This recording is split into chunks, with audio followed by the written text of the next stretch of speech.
नमस्कार दोस्तों, स्वागत है आप सभी का हमारे YouTube चैनल tanvi.com में। दोस्तों, आज के वीडियो में आप लोगों को एक ऐसी इन्फॉर्मेशन देने वाला हूं जो सबके लिए ज़रूरी है, चाहे वो महिला हो, पुरुष हो, बच्चे हो या बूढ़े हों। दोस्तों, ये आपके पूरे परिवार के लिए इन्फॉर्मेशन है और ये आपको ज़रूर सुननी चाहिए। और साथ ही साथ वो महिलाएं जो माँ बनना चाहती हैं, काफ़ी सालों से ट्राई कर रही हैं लेकिन अभी तक कंसीव नहीं कर पाई हैं, तो उनको ये वीडियो खास तौर पे ज़रूर देखना चाहिए। शुरू से लेकर के लास्ट तक वीडियो को ध्यान से देखिए, ध्यान से सुनिए, ताकि आप इस ज़रूरी चीज़ को समझ सके जो मैं आप लोगों को बताना चाहता हूँ, समझाना चाहता हूँ। साथ ही साथ वीडियो को लाइक कर दीजिए, क्योंकि अगर आप लाइक करते हैं तो हमें मोटिवेशन मिलता है और ज़्यादा मेहनत करने के लिए, और हम अच्छी अच्छी वीडियोज़ आप लोगों के लिए तैयार करते हैं। साथ ही साथ इसे फेसबुक पे, व्हाट्सएप पे शेयर भी करें, ताकि ज़्यादा से ज़्यादा लोगों तक ये ज़रूरी इन्फॉर्मेशन पहुंच सके और उनको भी इसकी जानकारी मिल सके। तो चलिए शुरू करते हैं। दोस्तों, आज के वीडियो में आप लोगों को 5 ऐसे केमिकल्स के बारे में बताना चाहता हूं जो कि आपके लिए बहुत ही ज़्यादा खतरनाक है और जिसको आप ना चाहते हुए भी इस्तेमाल कर रहे हैं। कैसे इस्तेमाल कर रहे हैं वो मैं आगे आप लोगों को इस वीडियो में बताने वाला हूं। सबसे पहले उनके मैं आप लोगों को नाम बता दूं। पहला केमिकल है दोस्तों वैक्स, दूसरा है DPA, तीसरा है कैल्शियम कार्बाइड, चौथा है ग्रोथ हार्मोन और पांचवा है पेस्टिसाइड्स। ये जो 5 केमिकल्स मैं आप लोगों को बता रहा हूँ, इनको आप खाने की चीज़ों में, फलों में, सब्जियों में, इन सब चीज़ों में आप रोज़ाना इसको इस्तेमाल कर रहे हैं अपने घरों में, और ये आप लोग बिल्कुल भी नहीं जानते हैं कि ये आप लोगों के लिए, आपके बच्चों के लिए, आपकी आने वाली पीढ़ी के लिए कितना ज़्यादा खतरनाक साबित हो सकता है। दोस्तों, आप लोग जब मार्केट जाते होंगे शॉपिंग करने के लिए, तो वहाँ पे जब आप फल या सब्जियाँ खरीदते होंगे तो आपने देखा भी होगा कि कुछ एक ऐसे फल होते हैं, सब्जियां होती हैं जिनका सीज़न नहीं होता है, लेकिन वो फिर भी मार्केट में नज़र आते हैं और पूरी तरीके से फ्रेश नज़र आते हैं। आपने कभी नहीं सोचा होगा कि ऐसा क्यों होता है। एग्जाम्पल के तौर पे हम बात करते हैं आम की। दोस्तों, होता क्या है कि जिस दौरान बाग में आम जो है हरे होते हैं, यानी कि कच्चे होते हैं और उनको पकने में टाइम लगता है, लेकिन उसी दौरान अगर आप मार्केट में देखेंगे तो उसी सीज़न में आपको पके हुए आम मिल जाएंगे।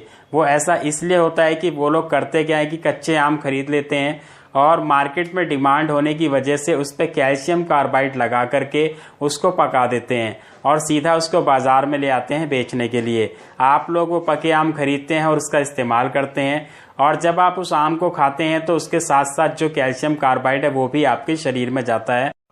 इसी तरीके से दूसरा एग्जाम्पल लेते हैं हम केले का। दोस्तों, होता क्या है कि केले की भी मार्केट में काफ़ी ज़्यादा डिमांड होने की वजह से ये लोग कच्चे केले ही ले आते हैं और उसको लाने के बाद गोदाम में कैल्शियम कार्बाइड लगा करके उसको रख दिया जाता है और रातों रात जो है केले पूरी तरीके से पक जाते हैं। और यहाँ पे आप लोगों को पहचान मैं बताना चाहता हूँ कि अगर आप मार्केट में जाते हैं तो केले जब आप खरीदेंगे तो आप देखिए जो दवाई से पकाए हुए केले होते हैं, यानी कि जिन पे कैल्शियम कार्बाइड लगा होता है, उनकी जो डंठल होती है, यानी कि जो ऊपर की डंडी होती है, वो हरी हरी नज़र आएगी आपको। लेकिन जो नेचुरल तरीके से केले पके हुए थे उनकी जो ऊपर की डंडी होगी वो पूरी काली होगी और उस पर छोटे छोटे डॉट्स होंगे काले रंग के केले के ऊपर। तो यहाँ पे आप जो है दोनों केले में डिफरेंस देख करके पता लगा सकते हैं कि कौन सा जो है कैल्शियम कार्बाइड से पकाया हुआ है और कौन सा केला नेचुरल तरीके से पका हुआ है। इसी तरीके से हम सेब की बात करें तो अगर आप मार्केट में जाएंगे तो वहाँ देखेंगे 2 तरह के आपको सेब जरूर नजर आएंगे। एक सेब ऐसा नजर आएगा जो काफ़ी ज़्यादा शाइनिंग कर रहा होगा, बिल्कुल फ्रेश लगेगा देखने में। दूसरा सेब ऐसा होगा बिल्कुल भी शाइनिंग नहीं होगी, डल सा लगेगा और बिल्कुल फ्रेशनेस उसमें नहीं लगेगी आपको। क्योंकि यहाँ पे डिफरेंस ये है कि जो दूसरा वाला सेब है जिसमें शाइनिंग है उस पर वैक्स DPA का यूज़ किया गया है ताकि उसको चमकदार बनाया जा सके और उसमें फ्रेशनेस कई दिनों तक बनी रहे और कस्टमर को वो जल्दी अट्रैक्ट करता है। लेकिन जो दूसरा वाला सेब है वो जो नेचुरल है, जिसमें किसी भी तरीके का वैक्स DPA का यूज़ नहीं किया गया है, वो आपको बिल्कुल भी अट्रैक्ट नहीं करेगा क्योंकि वो नेचुरल है। तो यहाँ पे आप लोगों को ये चीज़ समझनी चाहिए कि अगर आप मार्केट में जा रहे हैं फल खरीदने, सब्जी खरीदने, आप उसकी चमक पे, उसके कलर पे बिल्कुल ना जाएं। आप कोशिश करें नेचुरल खरीदने की।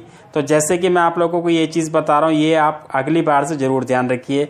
इसी तरीके से सब्जियों की अगर हम बात करें तो सब्जियों में ग्रोथ हार्मोन्स लगाए जा रहे हैं आजकल। होता क्या है कि मार्केट में डिमांड जाता है लेकिन उतना जो है प्रोड्यूस नहीं हो पा रहा है, तो उसकी मार्केट के डिमांड को पूरा करने के लिए सब्जियों का साइज बढ़ा दिया जाता है। एग्जाम्पल के तौर पे आपने देखा होगा जैसे कि लौकी है, सीताफल है, इसी तरीके की बहुत सारी सब्जियां होती हैं। रात को इंजेक्शन लगाते हैं, सुबह तक वो उसका 3 गुना 4 गुना साइज हो जाता है। तो ऐसे में होता क्या है कि मार्केट की डिमांड पूरी हो जाती है और उन लोगों को इसमें प्रॉफिट भी ज़्यादा होता है। इसी तरीके से अगर हम बात करें पेस्टिसाइड्स के बारे में, तो खेतों में जब सब्जियां उगाई जाती हैं तो उनको कीड़े मकोड़ों से बचाने के लिए उनके ऊपर कीटनाशक का बहुत ज़्यादा प्रयोग किया जाता है। उसमें होता क्या है कि कीड़ों को मारने के लिए जो पूरा कीटनाशक यूज़ किया जाता है उसमें का सिर्फ 1% ही काफ़ी होता है। बाकी जो 99% कीटनाशक होता है वो सब्जियों में रह जाता है, वो खत्म नहीं होता है। और जब आप लोग उन सब्जियों का इस्तेमाल करते हैं तो वो जो कीटनाशक है यानी कि जो पेस्टिसाइड्स हैं वो आपके शरीर में जाते हैं और आपको बीमार करते हैं। इसके बाद हम बात करते हैं कि आखिर ये जो केमिकल्स मैं आप लोगों को बता रहा हूँ इनसे आपको क्या क्या परेशानी हो सकती है। सबसे पहले बात करते हैं महिलाओं में होने वाली समस्याओं की। अगर हम लड़कियों की बात करें तो जो कम उम्र की लड़कियां हैं उनका कम उम्र में ही उनके शरीर का काफ़ी तेज़ी से विकास हो जाता है, दाढ़ी मूंछ निकल आती है, साथ ही साथ उनके जो पीरियड्स आने शुरू हो जाते हैं। महिलाओं की अगर हम बात करें तो उनके पीरियड्स इरेगुलर हो जाते हैं, उनका ओवुलेशन सही तरीके से नहीं होता है, यहाँ तक कि कई महिलाओं में तो उनका यूट्रस का साइज भी बढ़ जाता है। पुरुषों की अगर बात करें तो पुरुषों में मेल हार्मोन कम होना शुरू हो जाता है, उसी के साथ साथ उनके शरीर में एंड्रोजन की मात्रा बढ़ती है जो कि फीमेल हार्मोन होता है और इस वजह से भी वो बाप नहीं बन पाते हैं। साथ ही साथ कई पुरुषों में तो गायनेकोमास्टिया की प्रॉब्लम होने लग जाती है। अब बात यह आती है कि आखिर इन केमिकल से अपना और अपने परिवार का बचाव किस तरीके से किया जाए। तो यहाँ पे मैं आप लोगों को 2 खास तरीके बताने जा रहा हूँ जो कि बहुत ही आसान हैं। सबसे पहले आपको करना यह है कि जब भी आप मार्केट से कोई फल या सब्जी लेकर के आएँ तो डायरेक्ट उसको ना खाएं। लाने के बाद किसी एक बड़े बर्तन में डाल दें और उसमें पानी भर दें। पानी भरने के बाद उसमें 1 बड़ा चम्मच बेकिंग सोडा डाल दें और डालने के बाद उसको आधे घंटे के लिए ऐसे ही छोड़ दें। आधे घंटे के बाद एक एक फल या एक एक सब्जी को अच्छी तरीके से पानी के अंदर जो है रगड़ रगड़ के धोएं और उसके बाद ही उसका इस्तेमाल करें। अगर मान लीजिए यहाँ पे आपको बेकिंग सोडा नहीं मिल पाता है तो आप उसकी जगह पर नमक का भी इस्तेमाल कर सकते हैं जो आप घर में खाते हैं। यहाँ पे एक चीज़ आप लोगों को और बताना चाहूँगा कि जो भी छिलके वाली सब्जियाँ हैं या फल हैं, आप ये मत सोचिए कि अगर आप छिलका उतार देंगे तो पेस्टिसाइड्स का या केमिकल्स का असर नहीं आएगा। आपको यहाँ पे करना ये है कि उनको भी अच्छी तरीके से धोना है जैसे मैंने आपको बताया है।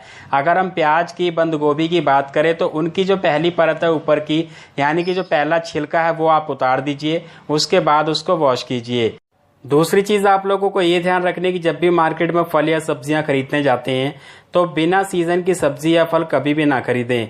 मान लीजिए सर्दियां चल रही हैं और वहाँ पे आम बिक रहे हैं तो आप आम को बिल्कुल भी ना खरीदें क्योंकि ये केमिकल से तैयार किए हुए होंगे, क्योंकि आम का जो सीज़न होता है वो गर्मियों में होता है। तो यहाँ पे आप खुद ही देख सकते हैं कि कौन कौन सी सब्जी, कौन कौन से फल का सीज़न चल रहा है, आप उन्हीं को खरीदें। आउट सीजन की सब्जियों और फलों को बिल्कुल भी ना खरीदें।